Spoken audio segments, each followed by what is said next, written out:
Twilight Sparkle smiled sadly at her. Adorned in her regal wear, she floated just out of sunset's reach. Her violet mane still blew, caught in a gentle wind instead of a strong gale that bellowed. Sunset, only a second ago. Like the snow, whatever light had come out of the hourglass was repelling the wind. Sunset simmer, my sweet, sweet student, Twilight said with lamentation. Voice carried a subtle echo, as he was speaking from the other end of the hall. My faithful apprentice. Sunset fell to her knees, tears welling up her eyes, so that she refused to let them fall. Princess, why? Why would you do this to me? Why? You are seeing this message, Twilight continued. I am so sorry. Tears of her own fell down her face as he bowed her head. I have failed you. Now Sunset understood why Twilight looked so incorporeal, why she sounded so distant. This Twilight was nothing but a memory. It still didn't stop Sunset from hating it. She forced down her tears, cold loathing replaced them. She wanted to yell again, but she knew it would make little difference. Twilight looked up at her again. I know what you must be feeling now. Do you? Sunset spat. You have every right to hate me. And while these words may kill you in any way, I still want you to hear them. Why should I listen to anything you want to say? Sunset snarled. Because I want you to know I did not do what I did because I hated you or because I was scared. Twilight said.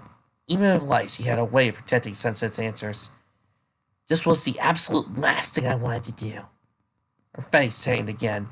She fought another wave of tears. I wanted you to grow up and live a full life. I wanted you to never have to struggle under the shadow of your other self. I didn't want you to know the real identity of Vesper Radiant if I could avoid it. So, you wanted to keep me ignorant again then? I suppose yes. I wanted to keep you ignorant. Sunset growled in agitation. But more than that, I wanted you to be happy. Twilight sighed. My words might never be enough. This might not help either. But I want you to see something, Sunset. Please. The hourglass released another wave of light. When the spots had stopped dancing in front of Sunset's eyes, she found herself back in the star-swirled bearded wing of the Royal Library. The hourglass back to its regular size. Twilight stood in front of it, several books falling along with her, with large rolls of parchment. Sunset walked up to her with an eye of skepticism. What are you trying to show me, Twilight? Twilight had not heard her. She remained absorbed in her book, mouth constantly moving as she wordily read its contents. Great. More memories, Sunset said bitterly. Behind her, the door opened with a squeal of iron, and in walked Celestia with a slight limp. Sunset never noticed until now. Twilight had also heard Celestia enter. Turned to greet her with a grim smile, but Celestia did not return. Twilight, I'm afraid our words are failing even as we speak. Even with Discord's help, our magic cannot keep her contained for very much longer. There was no immediate answer. Twilight just turned back and stared at the hourglass. Maybe I was asking for too much. The cursed Vesper dealt to Pinky. The element back in the Tree of Harmony. I guess hoping she stayed sealed for a long time was foolish optimism. Celestia stepped closer and put a gentle hoof on Twilight's shoulder. How is Pinky? Sunset saw Twilight's eyes do a frantic search about the room, trying to find something to derail the conversation. Yet she found nothing, was forced to answer. I don't think it'll last much longer. Celestia inhaled deeply. She fought for 50 years, Twilight. She lived a full life. That's little consolation if Vesper returns and kills us all, Twilight whispered darkly. Sunset flinched, never having heard something that dark from Twilight before. Celestia lowered her hoof and examined all the books Twilight still had floating around them. So this is it then? Twilight gave a slow nod, wiping the tears from her eyes. My last desperate plan. You truly intend to send Sunset Simmer back in time to confront herself? Only if I have to. Twilight looked up. I go over her eyes. If she has escaped, even without the elements, we can still beat her, right? She doesn't have a soul anymore. She's not Sunset. If we defeat her, put her down for good, then everything will be fine. A pained look drew across Celestia's face. Looked that resonated within Sunset. Celestia scraped a hoof across the ground. Yes. I suppose that Vesper Radiance isn't necessarily Sunset anymore, but... She took a labored breath. Twilight, it's like you said. She has no soul now. Which means she has no inhibitions, no moral limits, no qualms about any of her actions, no matter how sinful. She'll be ready to kill from the onset. With all the power she has, we can beat her, Twilight said confidently. If we all work together, we can stop her. I won't let her ruin any of our lives. She's already took Pinkie, but she won't have anybody else. Celestia cut Twilight's face and looked into her eyes. Twilight. Sunset moved around them, so he could see Celestia's face. There was a dull shine in her eyes, a light that was on the edge of being fully extinguished. Has he given up already? Sunset shook her head. Celestia didn't just give up. Still, she couldn't deny that look of resignation. She hadn't given up. She just understood what Sunset was going to pass. She would all fail. Twilight evidently understood this too. It broke down her mentor's shoulders. Don't care. Don't care. I have to try. I know you do, Twilight, Celestia said soothingly. But don't think for a moment I won't either. I don't want to do this to her. It isn't fair. I see what you saw in her, Celestia. See everything she has the potential to be. I know in the end it has to be her, but... I know, Twilight. Believe me, I know. You're right, it isn't fair. When she goes back, when she finds out, and she will find out, she's going to hate you as much as she will me. I know.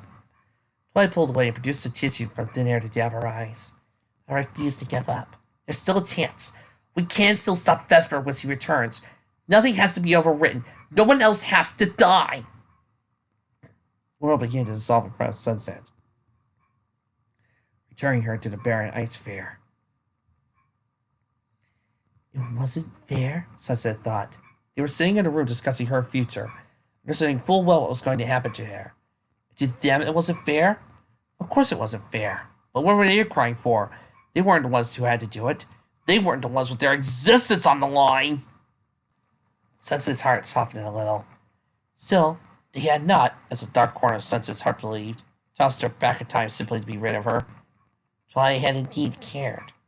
The last days he had been fighting for Sunset. The field fully returned now. Twilight floated above her once more. I know it won't ease your heart much, Sunset. Just wanted you to know I didn't want this for you. Now you did, Celestia. Still, we both knew it had to be you that would travel through time. You alone could stand up against yourself, could face your sins and thereby redeem them. Your presence would also have the least impact on the timeline for several reasons, as I'm sure you figured out by now. Voice broke again as she looked away to wipe out her eyes. She looked back at Sunset as she was smiling her sad smile again. There's also one more reason it had to be you. You had to come back to this particular time. It's a selfish reason, one that might cause me heartache later on, but... Even in holographic form, Sunset could see Twilight's eyes sparkling. I wanted to remember you. What? Sunset asked. I knew, whatever the outcome of your adventure, that a new timeline would be created, one where we never got to meet in the future. But I sent you back to this particular time, I knew you would run to my younger self and all my friends. I knew we would work together, and then I get to remember you. I wouldn't just remember your fall from grace as Vesper Radiance, but get to know Sunset Shimmer, the brilliant, kind-hearted mayor who has made me the proudest teacher in the world. That's what you are, Sunset. Brilliant. You're strong, you're kind, and you're a wonderful friend. Those are your characteristics. What happens, remember that, please. Don't let your past define who you are. Twilight's voice took a tone of urgency. I don't care if you share a soul. You're two different points now. You have qualities that Vesper doesn't have. You have friends, Sunset. Never forget that. No matter what happens, no matter how much you may hate me, I will always love you, Sunset. A tear fell from Twilight's face. Sunset could have sworn it saw physically hit the snow. I pray we meet again someday, Sunset. Maybe we may not even have to say goodbye. If anyone could defy destiny, it's you. When that Twilight was gone, the purple star that painted the snow vanished. Sunset felt the cold wind and snow bite her once more. If anything, Sunset just felt more confused. Her shoulders were even heavier now. She knew what she had to do. But what does she want to do? I want the power I deserve. I want to fight for my friends. I want to survive. I want to go and defend them. I want to hate Twilight Sparkle. I want to fulfill her last request. Sunset looked at the hourglass before her, all of its sand resting on the bottom bulb. All this time it had been around her neck. only giving her hope and courage and strength. It was a symbol promise she made to the princess that she would set everything right. Seeing her host now, what was it worth? She found no hope, no strength, no courage, only confusion. If the answer was so obvious, why was it so hard to choose? She pressed the hoof against the glass. It was still warm, like Twilight Sparkle's fur. One day, you might have to make a choice, Sunset. How to use those powers. You can either lash out and attack in anger and hatred, or you use your abilities to defend those you care about and love. Sunset removed her hoof and stared down at it, Vesper whispering in her ear again. I choose. Twilight and her friends had walked down to the open rays of the falling sun, and underneath a thick canopy of woolly clouds. Snow whisked past them, carried by strong winds. The further into the icy wilderness they got, the harder it became to see. Twilight kept her scarf pulled high, keeping as much eye from her face as possible. Her photographic memory was anything to go by. She guessed they were very close to their destination. It was hard to be certain about anything, however, with the obstruction of falling snow. The field they were in was vast and flanked by short mountains. It was also practically empty, just stretching out in every direction for miles. It was starting to sense its odd. The rest of the tundra rose and fell, cells sometimes still noticeable. This field was just flat. No hills or valleys or crags. It was endless snow. Twilight stopped, her intuition kicking in. Her horn glowed brighter under the gray clouds. She closed her eyes, allowing her mind to drift into magical ether.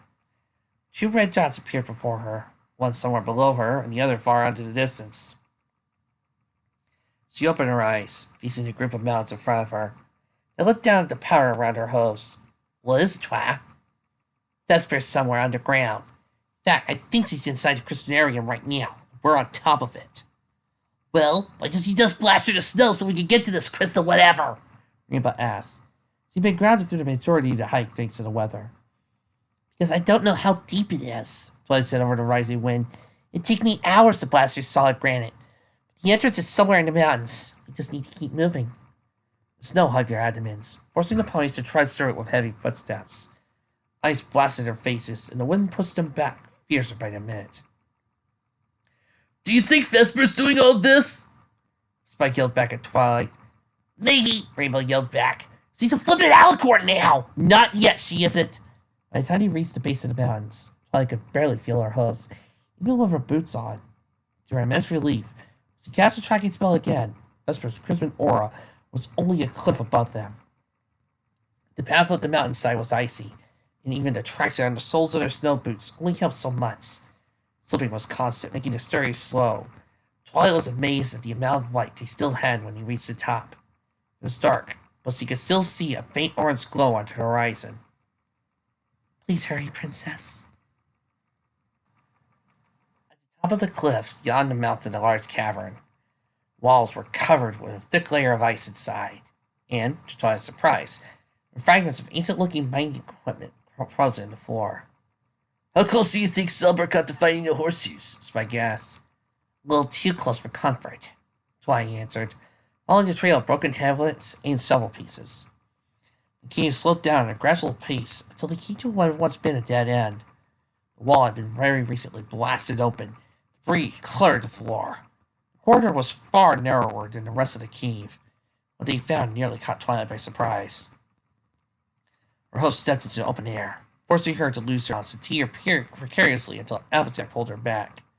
Heh, kinda like old times, huh? Applejack joked. Twilight cracked a smile, and it faded as he looked at the bottomless shaft before her. The cave no longer went forward, just straight down into the impenetrable darkness, as the Tartarus itself. First I looked over at Twilight's shoulder. What do we do now? Improvise, Twilight said. Magic illuminated the room, and a purple disc expanded from the center of the pit till it filled the entire opening. Twilight's horn never stopped glowing, even as he took a step into her magic platform.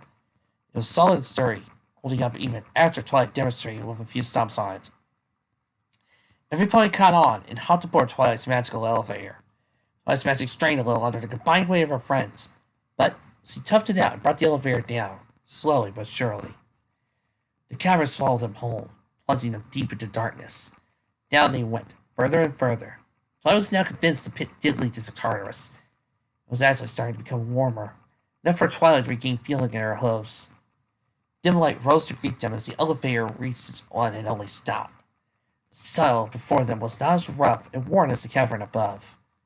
The walls were dug out by hoof, and it lit braziers running along them. Following them down, the walls changed from stone to marble until the tunnel opened to a large antechamber. Pillars lined the room, leading to a crystal door that had been thrown wide open. The hall beyond it once again disappeared in perpetual blackness. Rainbow discarded her winter clothes and spread her wings. She took a deep breath and said, "All right, still open that dragon thing here. I'm ready for a fight, one way or another." "Just remember," Twilight said, discarding her own clothes, "the Frostlids can't die. At best, we can just knock it out, so we should just stay out of his way and focus on Vesper, or even try to keep his attention on her." Everybody nodded, and Spike drew his sword, holding it with both hands. "Let's go!" And it promptly fell on his face. He galloped to the waiting wall, with grinning eyes watching from the shadows. "Rarity, do you feel that?" Twilight asked. Rarity groaned. "Yes, it's like someone is stepping on my horn." She tried to illuminate the hallway, only managed to produce a weak flicker. Twilight's own light spell sputtered to die as he drew deeper in. Pinky looked between the two of them. "What's going on?" "Some sort of magic suppressant," Twilight explained. "A very powerful one, too. We don't understand how it's affecting us. We never stepped through anything like that door in the palace dungeons." As they continued down the crystal hall, the suppressor grew stronger, becoming a brick anchored to Twilight's horn. She didn't think it could get any worse until the stench of rotting flesh reached her nose, forcing her to violently gag. "Dear Celestia!" Reddy held a hoof to her nose and took several steps back. "Please tell me that stench isn't what I think it is." "Whatever it is, it's behind this door." Elmsec pointed with a free hoof to a door that looked similar to the one at the entrance. It took all their combined strength to push it open. The stench hit them full force. It took every ounce of willpower Twilight had not to throw up. The central room of the crystal area was larger and taller than a cathedral. The polished crystal that made up the entire room gleamed so brightly, looked as if it reflected the afternoon sun. It could have been beautiful, enough for the ugly mass curled in the air. 4 tall pillars surrounded it, each with chains that extended and disappeared somewhere within the mass of decaying flesh and white bones. Large leathery wings blocked most of the body from his sight, but its head was facing the ponies. The skin and muscle were completely gone, leaving just a bony grin. Large horns pointed black, gray and sharper to the edge. Its eye sockets were empty, thus the indentations where the draconic eyes had once been. Fluttershy stood behind Rainbow stammered. "Is this it?" "Yes," Twilight nodded. "That's the Frostlich." It was like a Dracolich to me, but hey. The Frostlich was completely still, and Twilight had been privy to its secret. She would have mistaken it for dead. Carrying her neck, Twilight saw Dais rising up in the center of the room. Sitting on top was an alicorn statue of onyx with gray, fierce-looking hoof guards, bedded with a red jewel in the center of each of them. The Obsidian hoof guards. Twilight looked between them and the sleeping dragon. Would it wake up if anyone touched the statue, or did it just react to noise? Could it even be here? Before she could analyze it, Rainbow asked the most important question. "Guys, where's Vesper?" Everybody looked about the room and even glanced down the hall, but the sadistic pony was nowhere to be seen. "Well, there's no signs of a struggle," Rarity said, "and I seriously doubt she ran away." "Maybe we beat her here," Pinky said hopefully. I shook her head. "I traced her magical signature down here. I'd do it again, but..." She grimaced at the pressure on her horn. This was certainly a trap, but I wasn't sure what kind yet. She took a step forward, trying to get a better look at the room. She immediately regretted that decision. Blue balls of fire appeared in the Frostlitz's eye sockets. It started to groan as it began to entangle itself in a sleeping position. It spread its formidable wings, revealing the rest of its body. The black shriveled heart sat in its ribcage. Muscle still clung to its forelegs, along with the shackles that attached its four chains. Strings of skin and scales dangled from its long, pointed tail.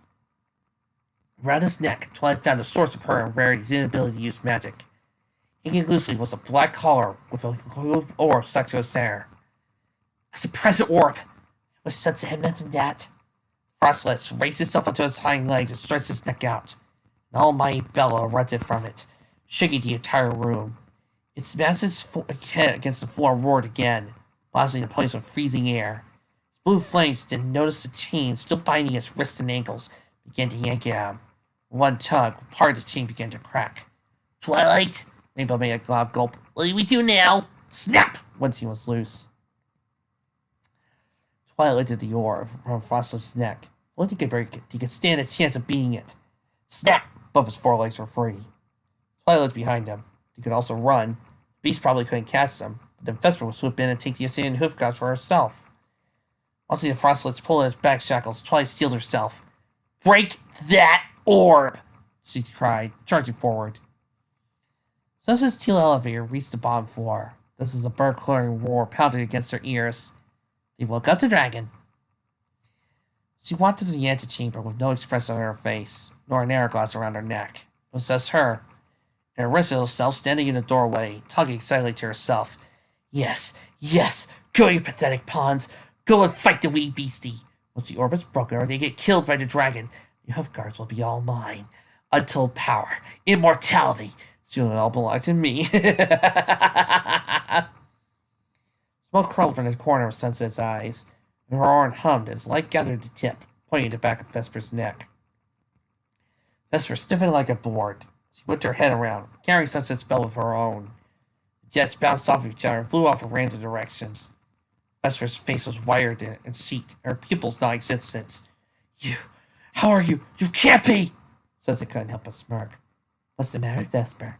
You look like you've seen a ghost. Why aren't you dead?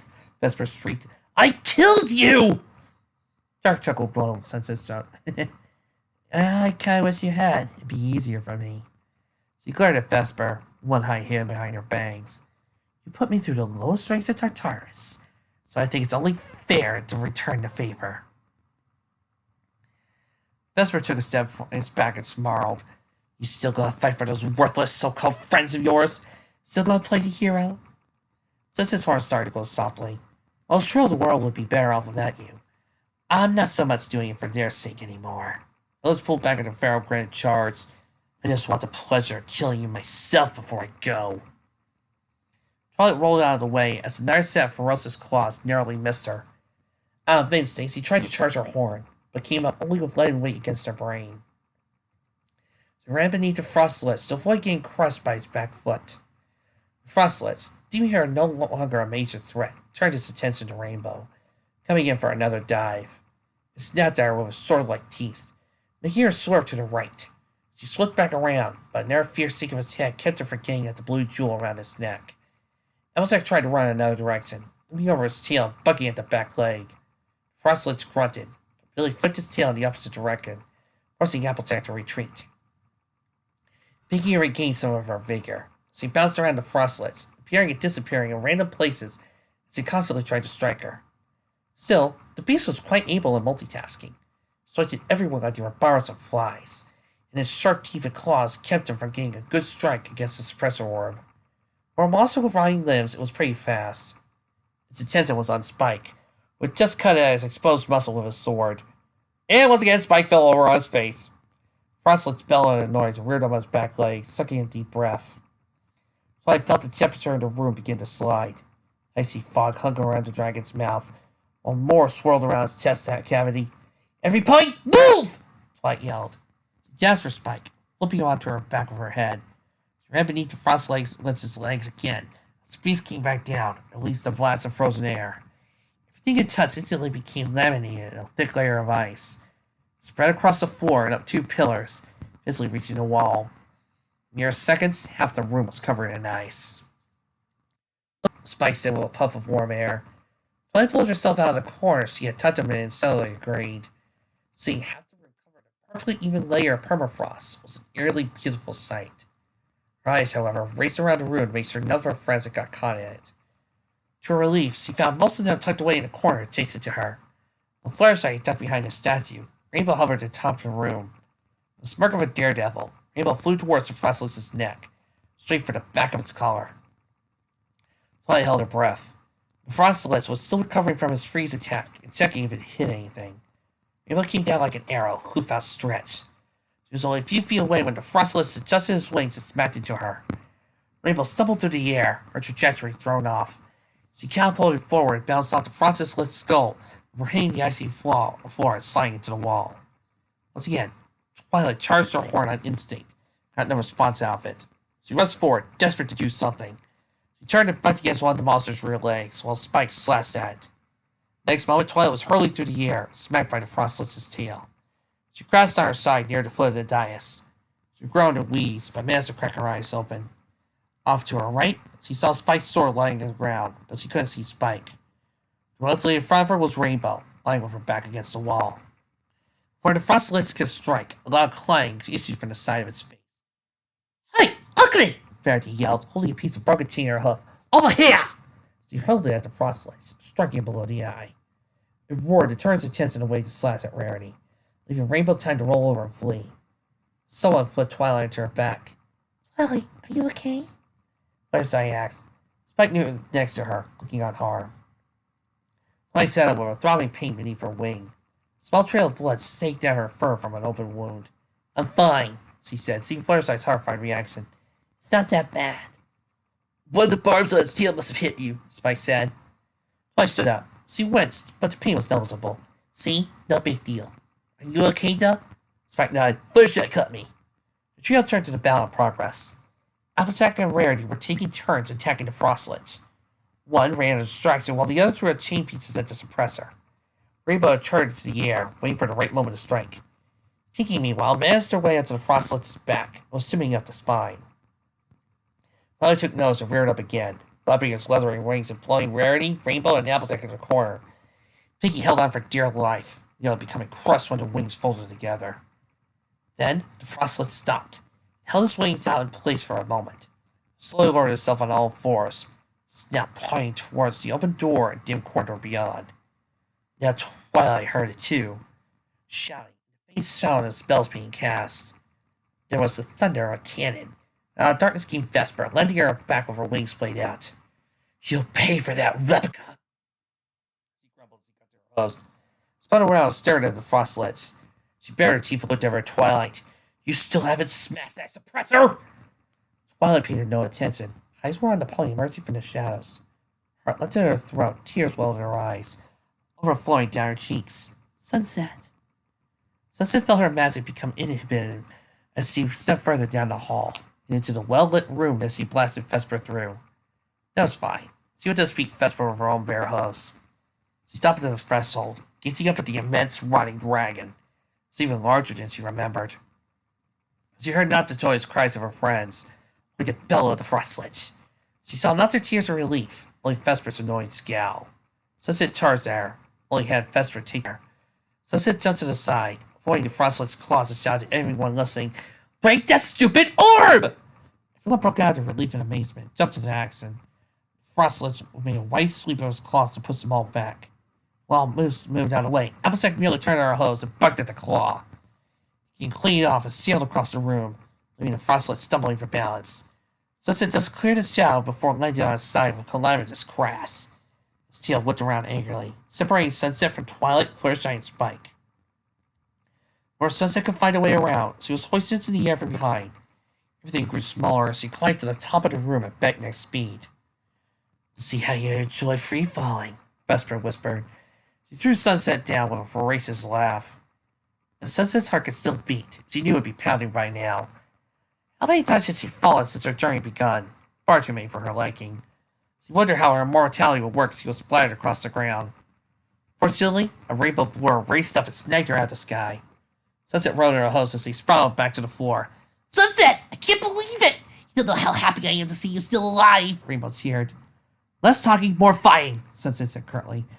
Rainbow dropped her off onto the ice. Sunset slipped across the glossy surface as she landed. She stopped herself from falling in time to see the orb fly over her head. It hit the floor, producing a large crack, but it did not break. Sunset made to grab it, but it slipped onto her stomach. Frostlet regained its balance and pushed itself onto two legs, sucking in its breath. "It's going to breathe ice again!" Twilight yelled. Sunset looked up to it, gazing down at her. She looked over to the orb, a few yards out of her reach. She stood up and ran 2 feet before her host slipped backwards and she fell again. Rainbow slipped down and scooped her up, flying across the room. Wait, what are you doing? Sunset yelled. Seeing you. Not letting you get turned into a popsicle. What about Spike? What? Rainbow stopped and whirled around, guessing what she saw. Spike was running towards the orb, sword in hands and fire in his eyes. Spike, if you fail this, I'm going to laugh. Spike! Twilight called, but Spike didn't heed her. He raised his sword over the orb as the frostlights drew back. Sunset's body tensed as the blade came down into the crack. Just as the frostlights leaned forward and breathed, the blade smashed into the orb, breaking it in two. A teal shield wrapped around Spike, while a violet one covered the frostlight's head. Inside, the purple shield quickly became as scared and nice as it was impossible to see. When the frost vanished from the frostlight's chest, Twilight dropped her shield and gasped. The entire dragon's head was frozen solid. Even the fire in his eyes were encased in ice. He began to thrust around wildly, swinging its arms and tail, beating his wings. Rainbow ducked away from his wild attacks, and Sunset carried down to the floor. Beneath her, the frostlight smashed into one of the four pillars, knocking it apart. Process, its own head snapped off and landed in front of the entrance. The rest of its body shuddered and toppled over white chunks. The pillar landed on top of it. Its tail stopped resting. I teleported over to Spike's sides and squeezed him tight. Spike, you did it! Because of you, we won! Boo! The Alcorn statue exploded to 1,000 onyx shards, leaving only the obsidian hoof guards unscratched. Fester dove for them, grin stretching from ear to ear. Not yet, we have it! Sunset yelled, starting a salvo of magic. Twilight followed her lead, and together they filled the air with blue and purple bolts of magic, leaving Applejack and Rainbow to charge for the hoof guards. Vesper's horn glowed brighter than a star, and the air in front of her distorted, so it split open to form a portal. All Twilight's and Sunset's attacks gravitated towards it, while Vesper rained fire down on Applejack and Rainbow. Another portal opened up the remaining ponies' heads, broadening them with Sunset and Twilight's own magic.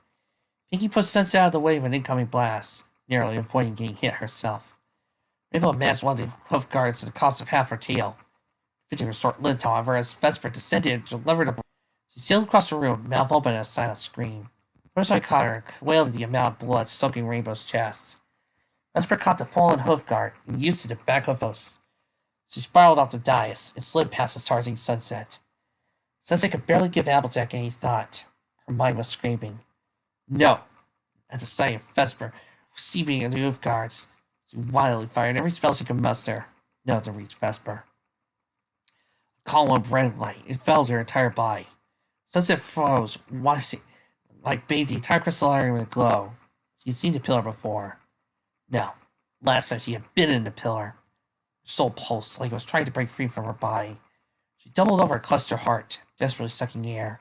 Laughter rang her ears, bubbling up from her aching soul. Your entire journey was pointless. Sunset lifted her head with a strenuous effort. As the pillar light began to fade, a long, slender leg stepped out of it, wearing the Assyrian hoof guards. Freest being on the planet! Sunset's soul pulsed again. She screamed in agony while laughter grew louder. Vision flickered, scared by impenetrable darkness. Hatred, anger, fear, and despair all rose up from the abyss and enveloped her soul. Large, immaculate golden wings stepped into the light. I am your only princess now. No, I am your queen! Someone might have called her name. Sunset couldn't hear them anymore. She could only hear the sound of her own laughter. She felt her lips pull into a maniacal smile as she looked upon her Alcorn self, standing proud upon the dais. A tall, sprawling horn pointing to a lethal tip. Long crimson golden wind. Her eyes were draconic slits, filled with rapturous glee. She was tall Celestia, fully adorned in the dark regalia. Sunset fell away, swallowed by the darkness of her own soul. She still felt her mouth and voice sink with the Alcorn before her. And Vesper Radiance!